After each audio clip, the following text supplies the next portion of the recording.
minutes.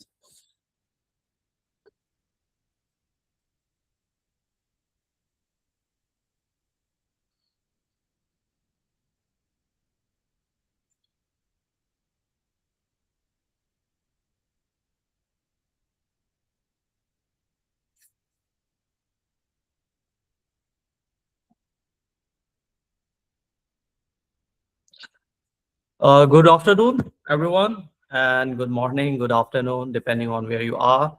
And a very warm welcome to the second and final session of the Gemini Essentials Bootcamp, organized by Adaptex Academy. My name is Raval, and I'll be your moderator for today's session. And it's wonderful to see participants joining us today.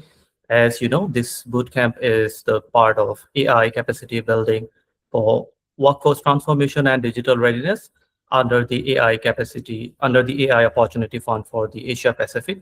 It's an initiative of AVPN with support from Google and Asian Development Bank, and we at Aptex Hub are the local training providers to implement this project. And today's session focuses on structured prompting and workflows with Gemini, where we will learn how to use Gemini more effectively to organize tasks, improve productivity, and build AI structured workflows. So just to give you the brief reflection on the first session in which we discussed about the introduction to Gemini. And today we will be focusing on uh, structured prompting techniques and practical workflows that can help you use Gemini more effectively in real world scenarios. And I would like to take a moment to appreciate our participants who joined us in the first session and also have joined us again today. And to those who are joining us for the first time today, we warmly welcome you to the session. And before we begin, just few housekeeping points. Please keep your microphones muted to avoid any background noises. And you are welcome to post your questions in the chat, and we'll be addressing your questions in our Q&A segment. Also, we will be recording this session for our learning and attendance purposes. And we also request you to please stay with us throughout the session because in the end, we will be having a group photo, which will be marked as your attendance. So now it's my pleasure to introduce our speaker for today. Dr. Zafir Sayed is an AI expert with an extensive experience in artificial intelligence and machine learning, and he holds PhD from Cardiff University, UK. And Dr. Zafir, throughout his work, focuses on enabling people to use AI tools effectively, responsibly, and productively in real-world context.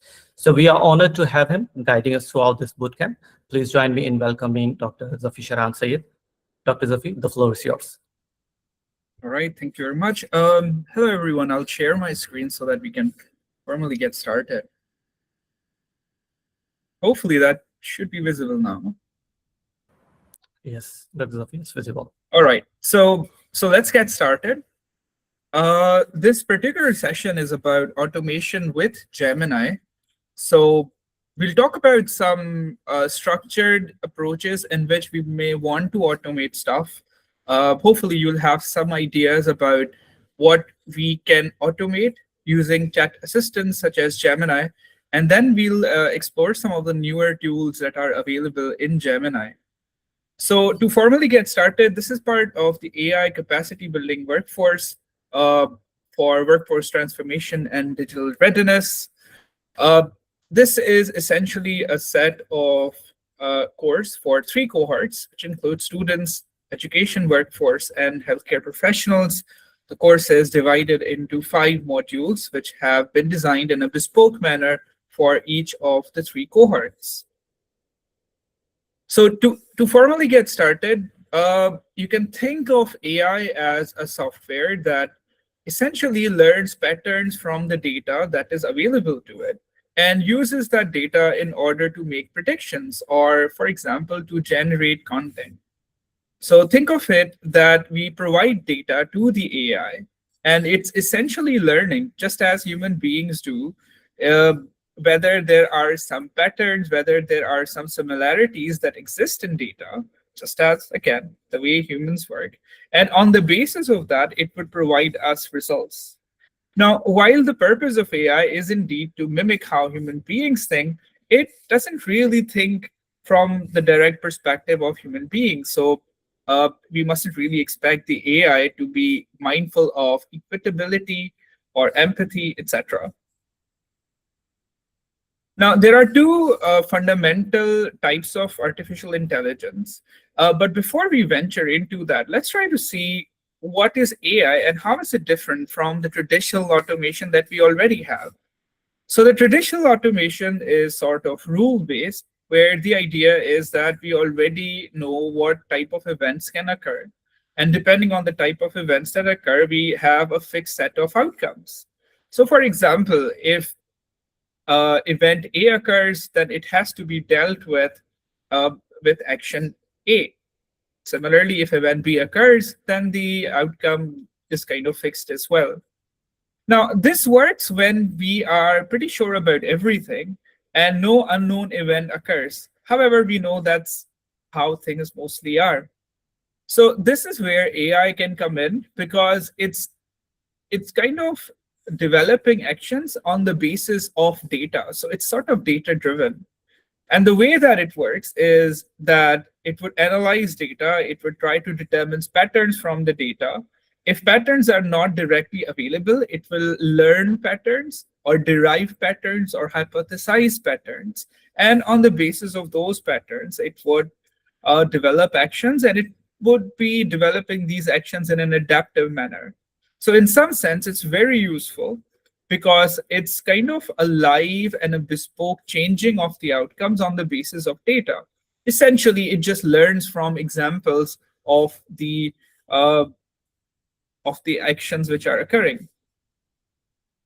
Now, there are two fundamental types of AI, and AI is not something that we've just seen over the past couple of years. In fact, traditionally, we have been using the type of AI which is called as predictive AI. Some very simple examples of those include emails being sent into the spam folder when we are using emails. So if there's an email which has trends of previously seen spam emails that you would have marked, then emails similar to those would be sent to the spam folder. Similarly, if we are searching for something on YouTube, and as it turns out, we like that type of content, then YouTube would recommend us more content of similar nature. And that again is a predictive AI example. Some other examples could be search results on Google. When we search for something, the search results are very similar to what we actually desire, as long as we have provided the right instructions in the search box. Uh, the second type of AI is generative AI. Generative AI is something which has become very popular over the past couple of years. Uh, Prime example being chat assistants like ChatGPT and Gemini. Now, this is different from the traditional AI because in predictive AI, we get results which are not directly useful for human beings. So let's say if you search for something on Google search, it would give you a URL to that particular thing. What generative AI now does is that it would go through that particular topic that you search for it, and it would provide you some information in human language. So even without having to read that particular URL's content, you're still going to be receiving some information. And there are a variety of types of generative AI. One of those, of course, are chat assistants or chatbots that you've seen in the form of Gemini and ChatGPT. But it's also possible to create images through generative AI. Uh, we'll see an example today. We saw one last week as well. We can write text in the sense that we can try to mimic the writing style of people. We can generate music. Again, we saw music generation last week. We can go through that again as well. And it's also possible to generate videos. Now, while we talk about artificial intelligence, it is important for us to recognize that AI is our smart assistant.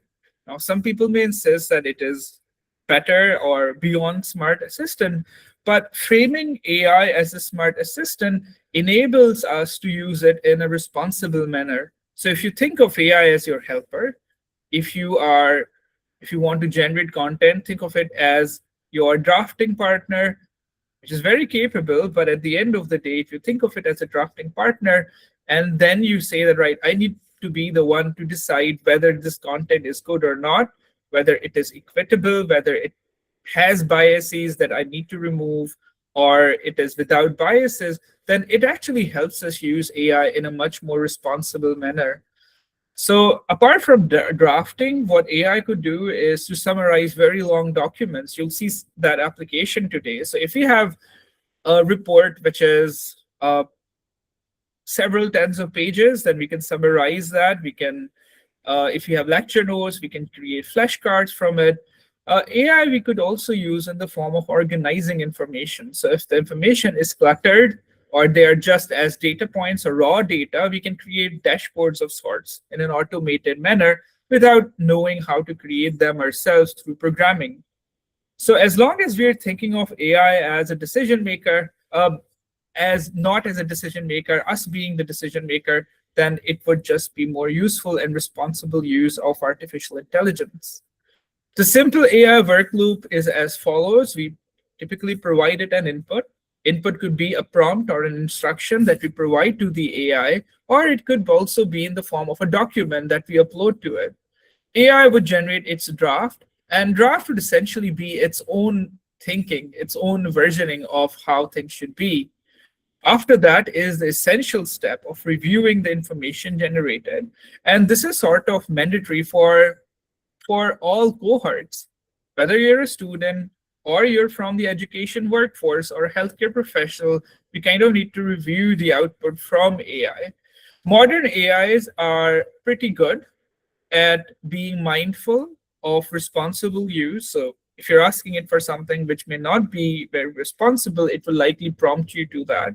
But it is still required that you go through the review step. And finally, once we're okay with the content that is generated by AI, we can begin to use it in our applications. So today, what we really want to talk about is automation with Gemini. And we'll try to have examples from all three cohorts. And hopefully that would be enough of a brainstorming for everyone to use it in their own domains. Now, before we do that, let's try to think about what automation would mean, what we would like to automate. So the idea is that everyone uses one of the other chat assistants. I mean, there are a variety of chat assistants, like I said, ChatGPT, Gemini, Claude, and so many others as well. But in most cases, what we do is just use these chat assistants with one-off questions. So we ask something, that assistant gives us a reply, and you're sort of happy with it. But really, the real value comes from repeatable workflows. If there is something that we are doing over and over again, we are basically spending our cognitive energy for that. So what we would like to do in automation is to come up with a prompt that we can fine tune and then sort of perfect. And then rather than doing that prompt writing part or the mundane part over and over again, we can just reuse the prompt that we wrote the first time. We can supply it new data, and more or less the output would be as we desire. So automation essentially is to reduce the repeated thinking that we may want to do, repeated writing or structuring tasks that we're spending our time doing, and we just want the AI to be doing that for us. Examples could be writing the same type of report or converting notes into summaries. Or for example, if you are from the education workforce, it could be preparing examination questions or rubrics. Or if you're from the healthcare domain, these could be discharge notes. Now, it's also important to get right what automation is and is not, especially from the perspective of responsible use.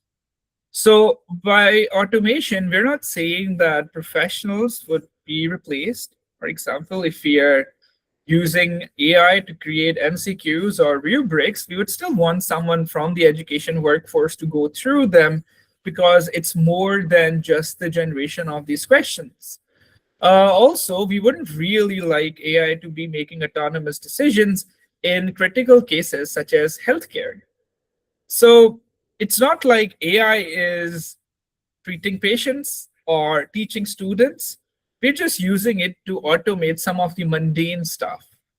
So it's important to recognize that human beings need to be in the loop. AI is an assistive technology. And also, when a human being goes through it, they verify it, it is auditable as well. So think of automation from four perspectives, and we'll be looking at automating at least three of them. So the first one is cognitive automation. If we are spending a lot of time trying to think of stuff, uh, can we automate that stuff? If it's not the most useful time that you can spend thinking, we would rather just offload that task to AI so that we can think of more useful stuff. So the first one is cognitive automation.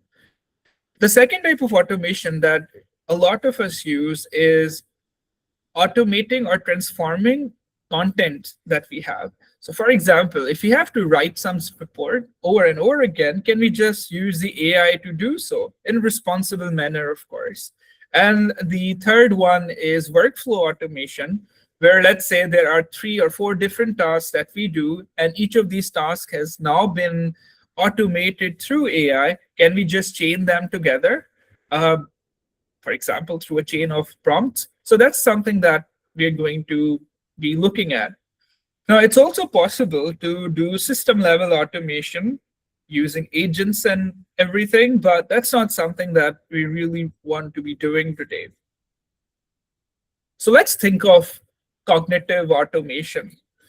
So using any chat assistant, Gemini in particular, for structured thinking is sort of its best use and its simplest use as well. Now, typically, when we are doing automation from a cognitive perspective, uh, we think of a variety of things. So the first thing would be role. What role do we play? Students would be playing a role of students. Education workforce would be playing the role of teachers. Similarly, healthcare professionals would be playing the role of clinicians. So if we want AI to be doing our task, we would have to sort of tell AI what is their role. The second thing would be stepwise reasoning. When a student is answering a question, they don't immediately jump to the answer. They would have some logic or a train of thought. Similarly, for education workforce as well as clinicians, there's a train of thought that they follow in order to get to an answer. And when they come up with an answer, they may have lots of ideas that they may want to say, but we always provide a structured output, something that kind of makes sense, something that's brief as well. So whenever we want to use AI for cognitive level of automation, we kind of have to think in the same way. So let's look at a few examples for this. Now, the way that this will work is I've written some prompts for this, and we'll be sharing these prompts with you. And the idea is that we'll try to go with these prompts and see how well they work. And this is something that I would also recommend you to do. In previous sessions, we've gone through in fair bit of detail how to craft structured prompts. So craft your prompts in a similar way and then use them for the purpose of automation. So in the first prompt, we look at reading, active reading. And in the second one, we look at clinical reasoning. So let's look at the first prompt, which is on cognitive automation. And what we really want AI to do here is kind of mimic how a student would read a paragraph from a book. So we've asked it for a variety of things. We've asked it to be our assistant that helps in reading. And we want it to kind of limit itself to whatever that paragraph is. So we explicitly say to just kind of focus on the given text alone. Now, like I said, you would have to go through the structured prompt sessions in order to prepare really good prompts. But let's try to see how well this works. So what I'll do is I'll copy the first part of this prompt. We'll go to Gemini, we'll paste it here. And this prompt should work with any text. So what I've done here is we've come up with some examples, and we'll just use those examples. You can take the prompt, you can paste your own content and see how well that works. So let's say this is the paragraph from a book that a student may want to understand. So we'll just replace this text over here, and let's just run Gemini and see what it answers. So it has sort of gone through it. It provides us what the content boundaries are, and it's sort of limiting itself to the content. And this is what students may want as well, to limit themselves to the topic that are discussed in the paragraph. And for chat assistants, it's very important to ask them in this way, because they would have lots of information, and let's say a high school student may not really be using information that is university level. Now, because the prompt said that how sections of test could be asked during examinations, so it has come up with some recall questions, some questions that provide conceptual understanding, etc. Now, we can look at other prompts as well. So this is something that we can reuse over and over again. Let's look at another prompt which could be used by healthcare professionals. And this prompt is essentially meant to be a clinical reasoning support. So let's say if there is a case that's coming in for healthcare professionals, and often what healthcare professionals would want is sort of a consult from another healthcare professional. So can we then use AI to mimic that consult? As it turns out, it can do a fairly decent job. So let's copy this prompt. And we're going to go to a new chat, and we will paste it here. Now, before we do that, it's also important that because in this case, this is a critical question for healthcare, so we have to provide it constraints and lots of constraints. For example, we need to make sure that the AI does not begin diagnosing people, it does not suggest treatment, etc. Essentially, what we really wanted to do is to kind of talk about what does the subject say, and what sort of objective measures there are, like clinical reports, etc. And if anything is not available, then it should say it is not available.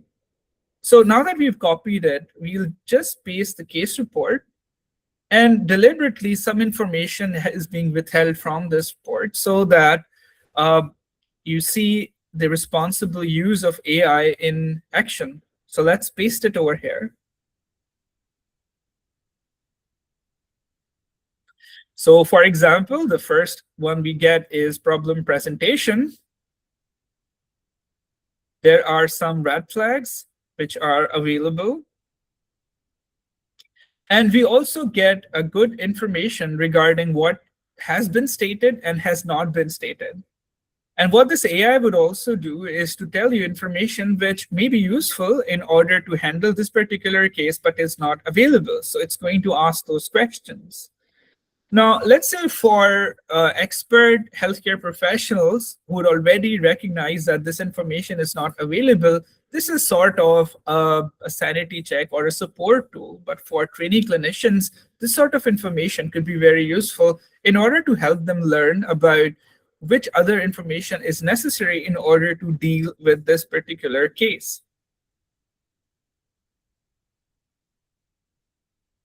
So the idea is that through this approach, it's possible for us to identify and simplify any unstructured information in a structured approach. So in this way, it's sort of our thinking assistant.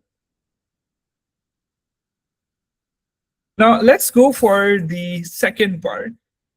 In the first example, we've seen that we can use structured prompting, like a step-by-step thing, what AI should do, what AI should not do. If it finds certain things which are missing, then it should prompt us that that's missing as well.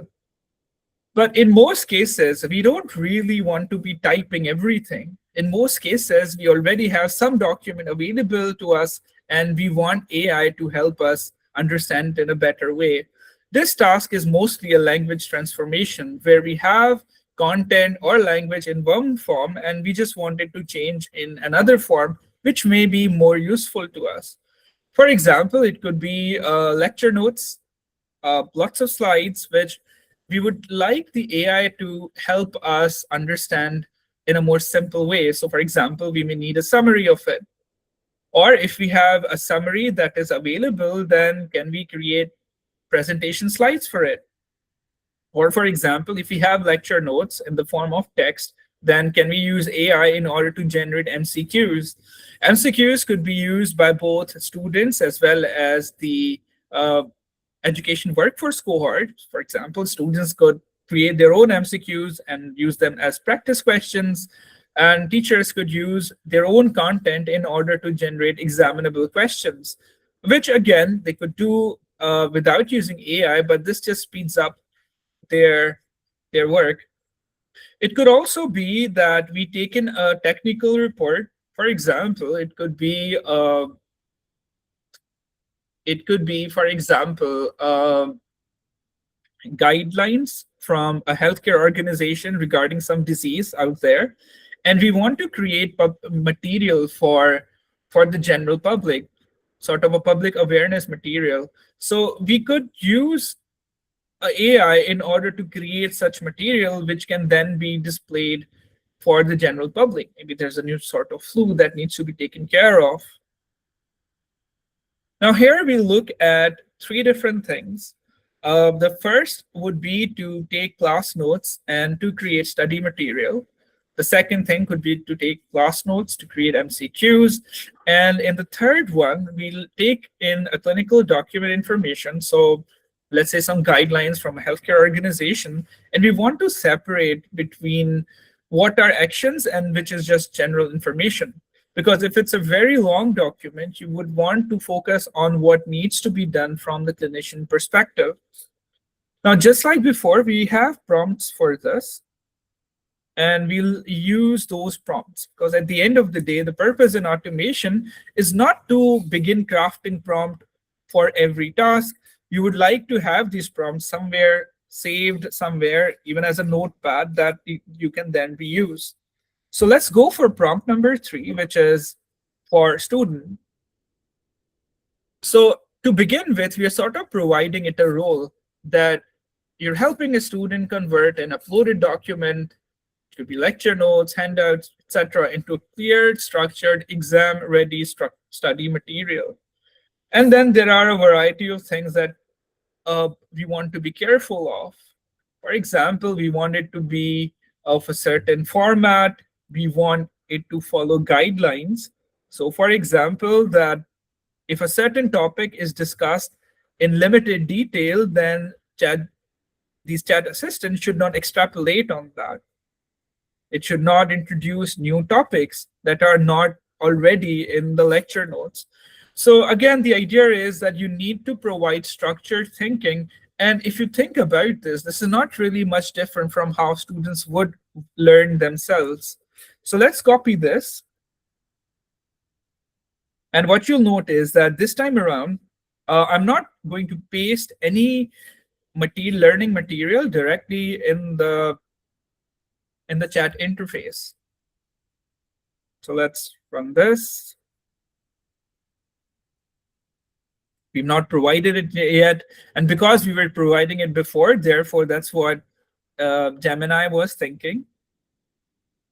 So let's share that. I'll copy the path to this folder. And I have a set of lecture notes for a topic on signal processing. And this is sort of multimodal information because it just does not have text, but it also have these graphs and images. So let's upload that lecture. Let's go here. Let's upload the lecture. Once it's uploaded, we'll just run it so that we get our desired output.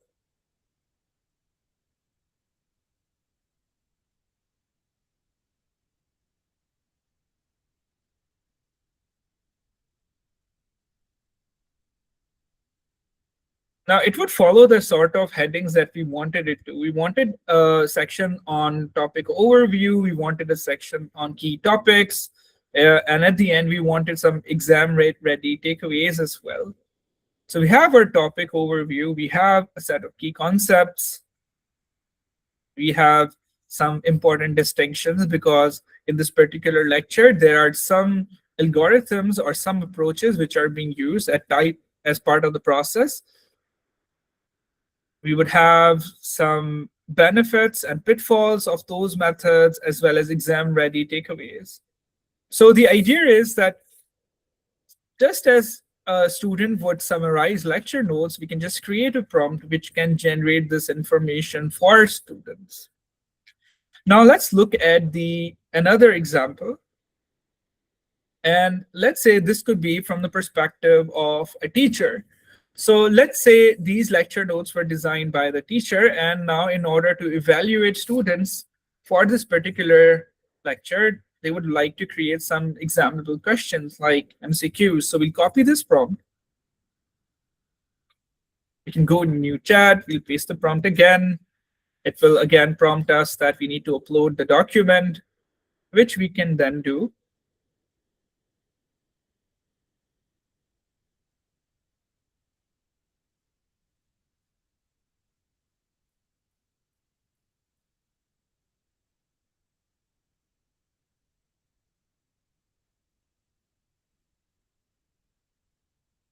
Right. So in this case, we would now have MCQs as well as some justification for them.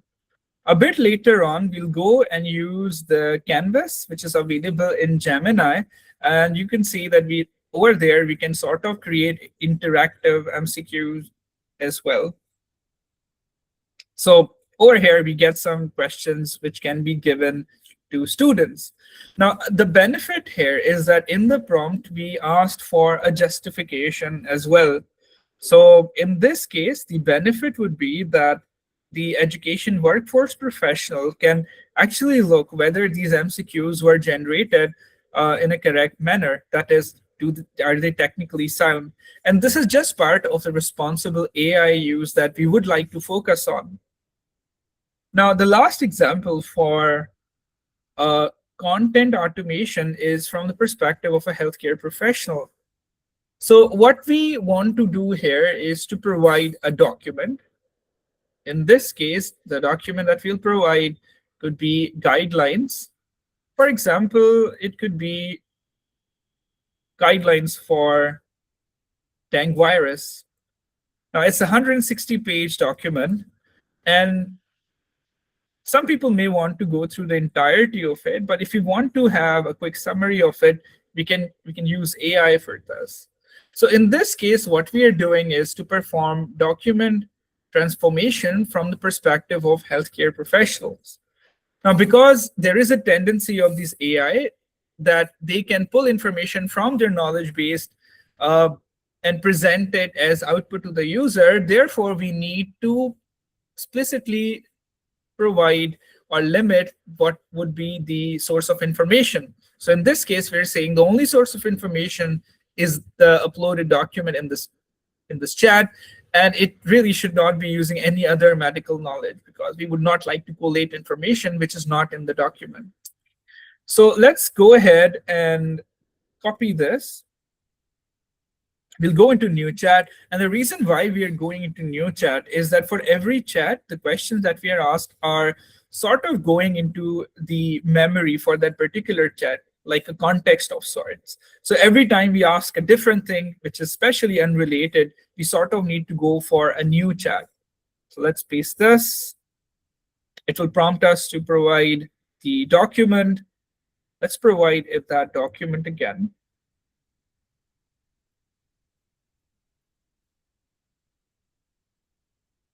Let's submit.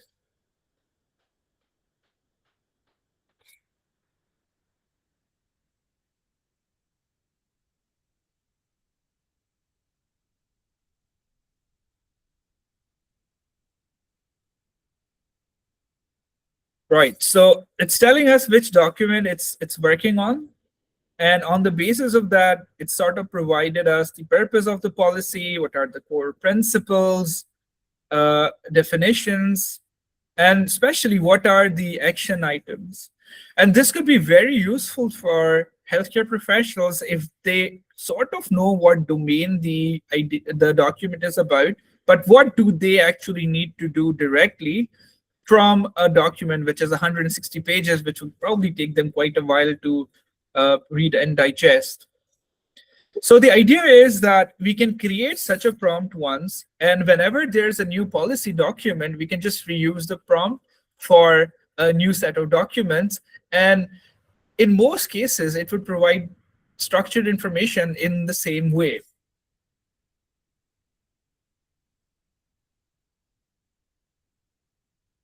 Now let's talk about workflow automation. Let's say what we've done so far is that we've sort of created a prompt, a reusable prompt, but we're still using it for one particular case. What if there were a task where we need to do multiple prompts in order to get our final output? And what we've seen in previous sessions as well, that AI works best if we provided instructions in a stepwise manner. So let's say if you wanted to do three different things, one of the approaches could be to write a prompt where we literally ask you to do three different things at the same time. That can work, but a better approach is to provide it a task in bite-sized chunks. Just as for human beings, if we have to give instructions to someone, we'd rather do them in a stepwise way. So automation really happens when one output feeds basically the next set of prompts. So output of the first iteration is like the input of the next one. So think of it this way. We upload a document, we extract some sort of structured information from it, and then we prompt so that we get output A. And as it turns out, output A feeds output B, and so on. So think about it from a student perspective. We've done enough examples for you to expand this for the teachers cohort as well as the healthcare professionals. But everyone has been a student once. So let's just take that cohort as a case study. So let's say there are lecture notes which are available. And what we can then do is sort of a stepwise automation. In the first one, let's take the lecture notes and ask Gemini to create structured information out of those lecture notes. This would be the reasoning or the reading part that the student would do. And the next part, we would like to take that structured information in order to create study material. And in the final part, we would like to take that structured information from part one in order to generate exam prep material. So the idea is that we could do this in a single prompt, but what typically works better is if we disambiguate different tasks and instructions that we're given to chat assistants. So again, for these, we have prompts that we have prepared, and we're going to use those prompts. So let's go for the first part. And the part here is just to build up structured information. So we explicitly say what we want the chat assistant to do, and then how the information should be structured. Let's copy this. We'll go into new chat, and then we'll paste the first prompt. Of course, we have not yet uploaded a document, so let's upload the lecture notes.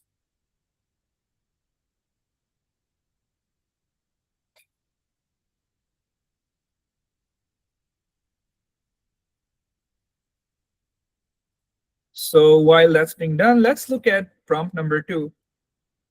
So what we want to do is take the structured information which was available, and from the structured information, we would like it to create a Word-style document that a student may just want to print. And this would be a presentation of that structured information in the form of a document that could be used for examination preparation. And There are a variety of things that we can do. In this case, I have required the output to be in the format of a Word-like document. With Gemini, you can see that you can move that to Google Documents as well. So we have structured information as output from prompt one.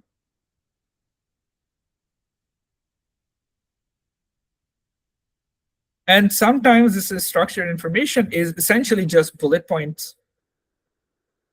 So if you'd like for it to be a document that is useful in the form of how we are typically using, like a Word document, then we can use prompt number 2. And finally, we can go through prompt number 3, which is about generating examination style questions. So for example, in this case, we are going for MCQs. So there would be 4 options that a student needs to select. But if you want these to be like a short note style questions, then we can do that as well. So let's copy this and let's paste it over here.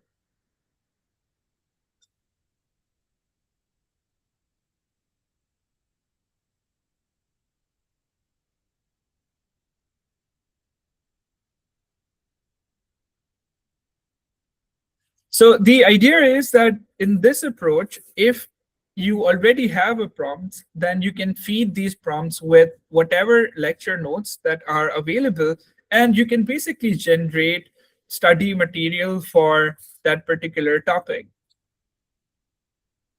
The core idea here is, of course, to sort of reuse the prompts that we've crafted once.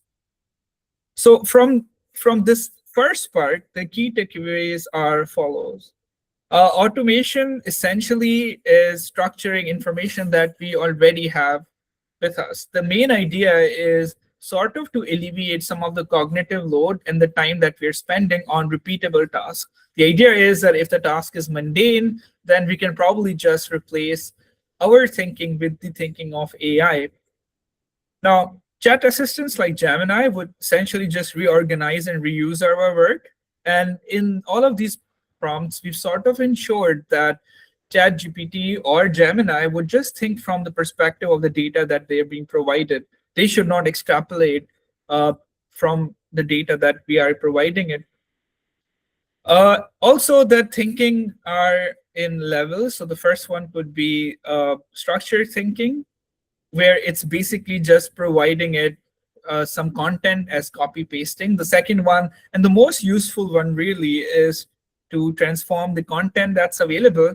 And the final one is to reuse these prompts in a structured approach. So we have prompt 1, prompt 2, prompt 3.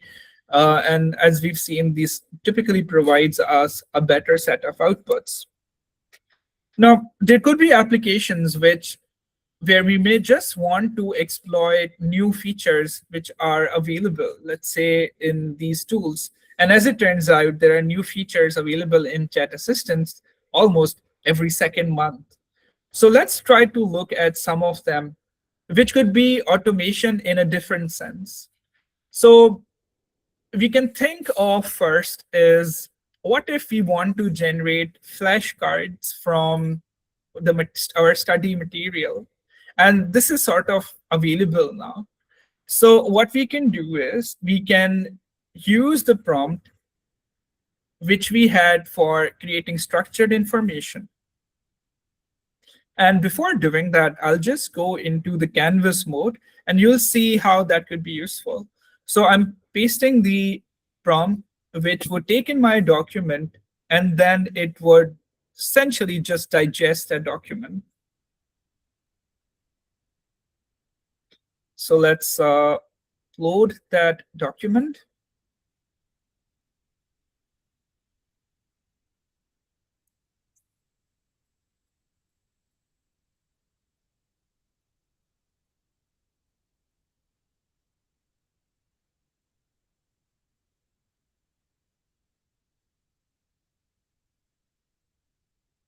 Now, what we can do is to build on top of the information that is available. So for example, if we wanted to create something like flashcards, we can go ahead and do that.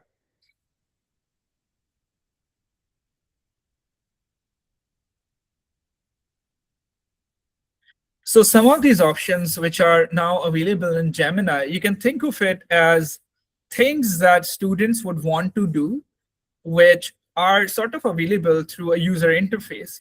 What we were doing previously in our prompts is sort of a chat assistant neutral approach. So let's say if you're using a chat assistant which does not have this user interface, you can still go ahead and generate flashcards and study material and MCQs. But Gemini sort of has this feature available to it. So for example, if you ask it to create flashcards, then it would create these flashcards. What is sampling? You can think of what it is, and then you can just sanity check what its definition is. And in similar way, we can go back to our content and go back to create, and we can also create a quiz. So this would be similar to us using the prompt for creating MCQs.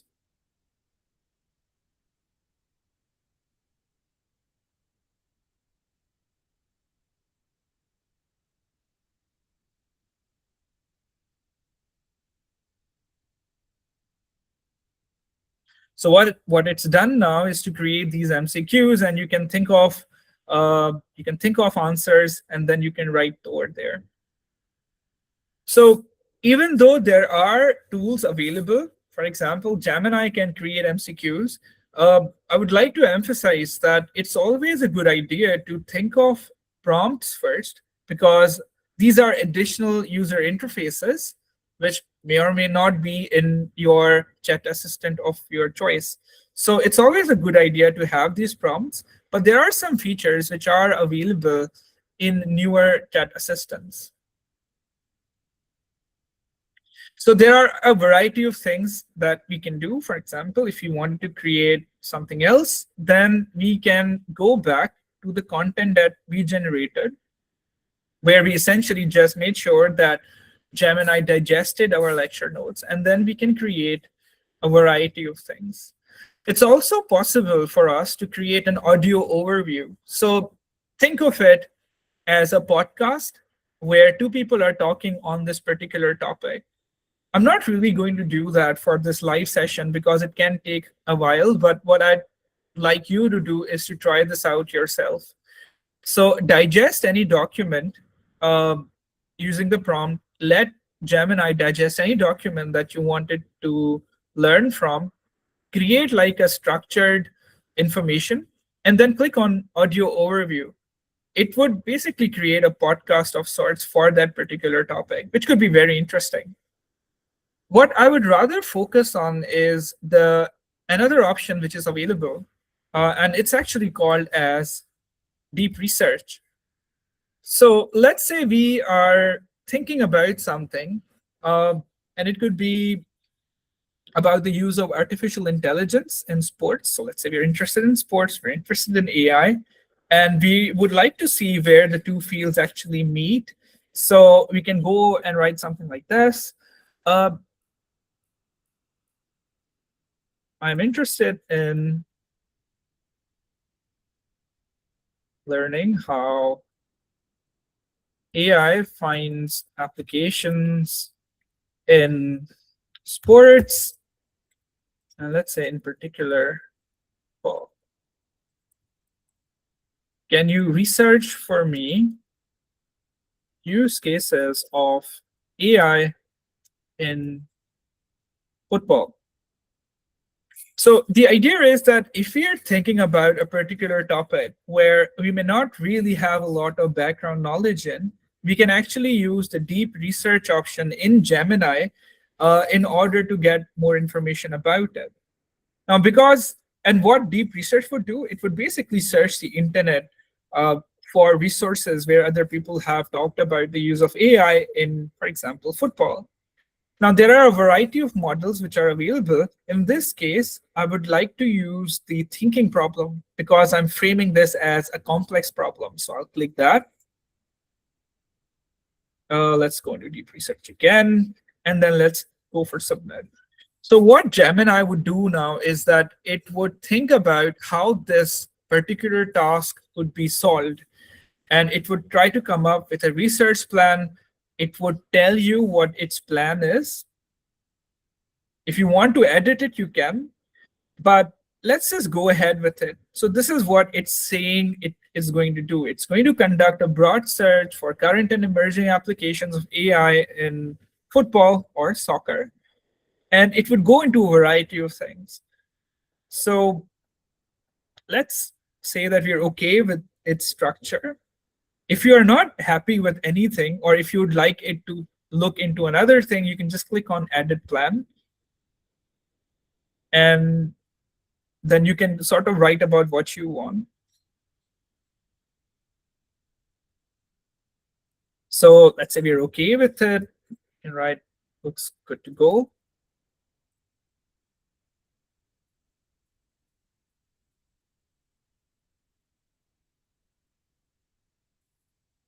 Now, sometimes this can take a while, but it's usually worth it, especially the level of information that we get. Now, what Gemini would also do is sort of show its thinking. So if you are doing some research, we always have a train of thought that we're going with. So in this case, Gemini is just going to show us that. So this is what it's doing. It's establishing a research foundation. It's going through the following websites. And behind these websites are very likely to be academic papers or reports.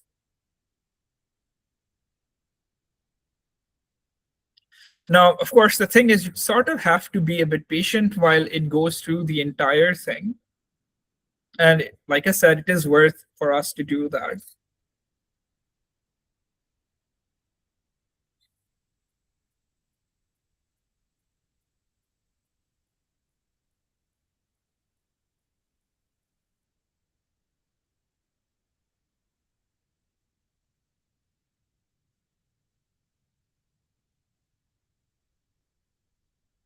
We're halfway through.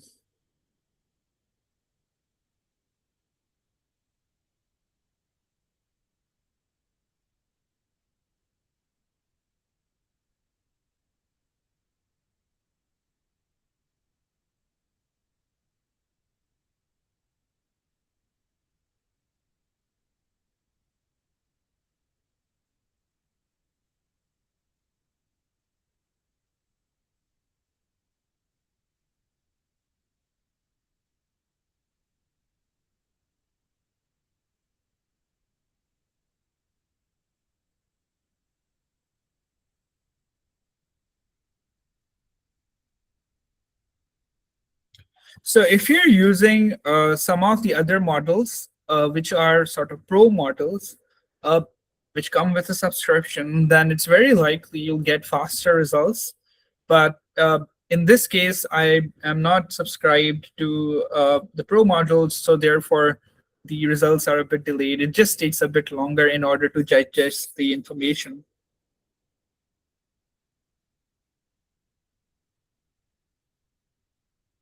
Right, so here's our report.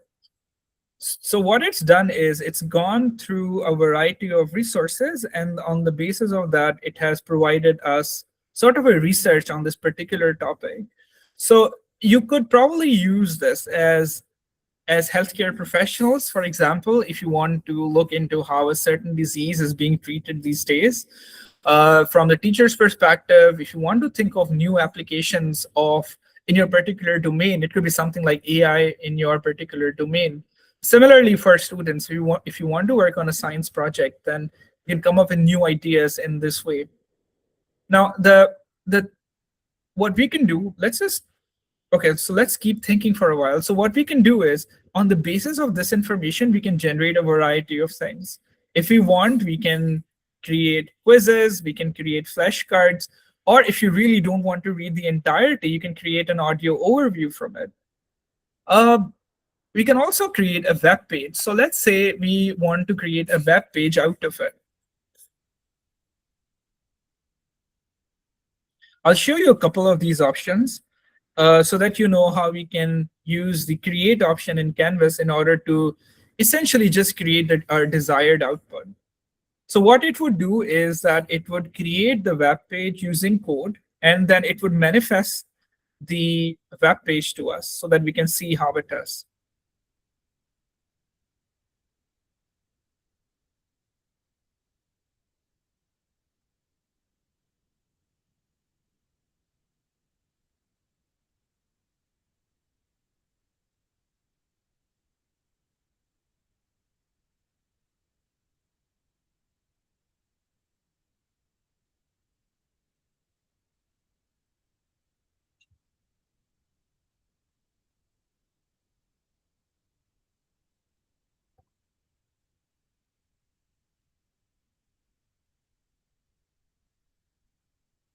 So this is the web page that it has created. And it will also provide you a preview of how this web page looks like. And could obviously be very useful for us. Now, the good thing is that it also will provide you a code. So for example, this web page has been created as an HTML file. And if you really wanted to, we could copy this code. We can paste it in a text file. And then we can just have a website that we've just created. So you can paste it, you can save it as, let's say, an HTML file. And you then have, say, let me just copy it here and I'll just quickly run it for you. So let's say our sports.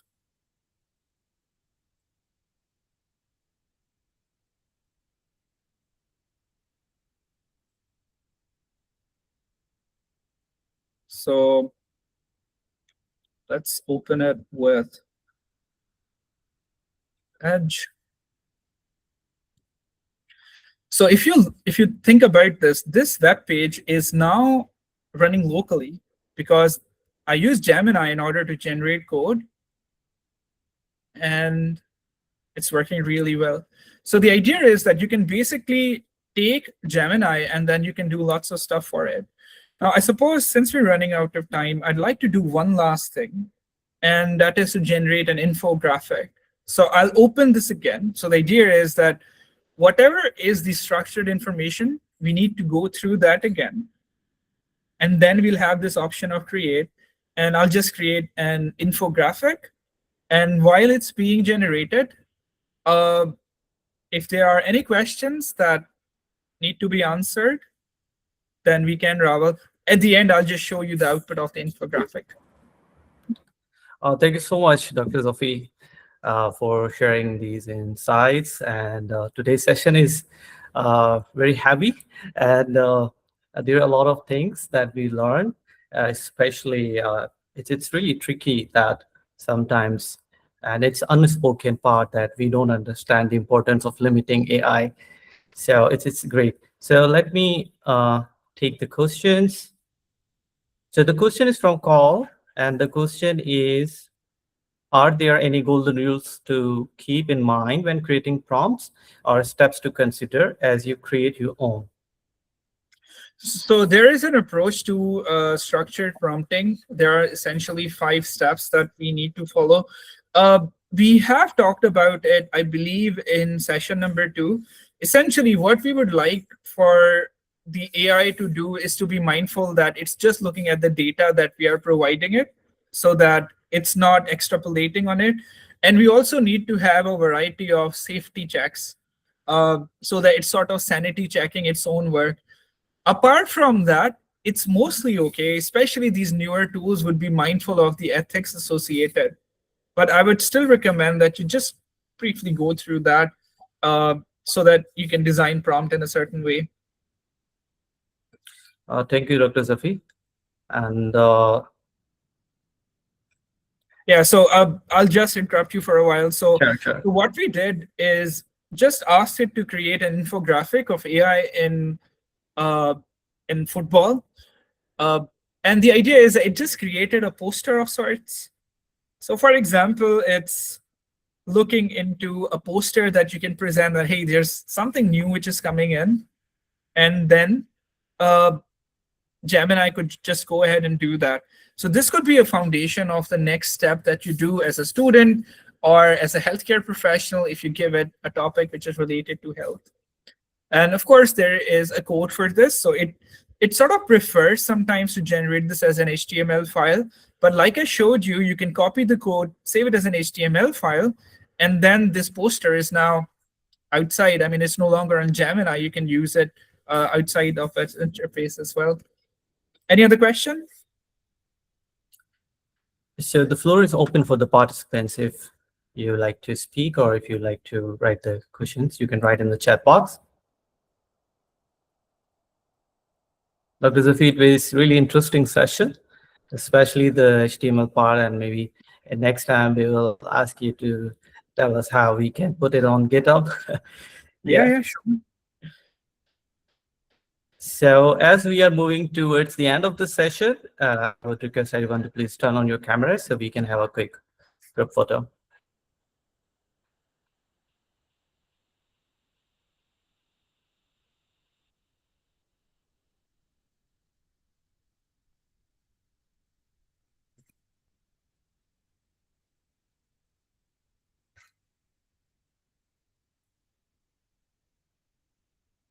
Thank you, Radhakorn.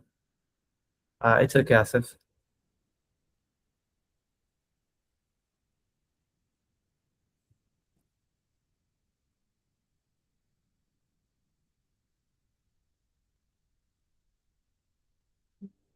So thank you, everyone. It was a great session, and thank you for participating. And maybe we'll be having few more sessions on new tools, but it's yet to be decided. And I wish you good luck. Have a nice day. All right. Have a wonderful day, everyone.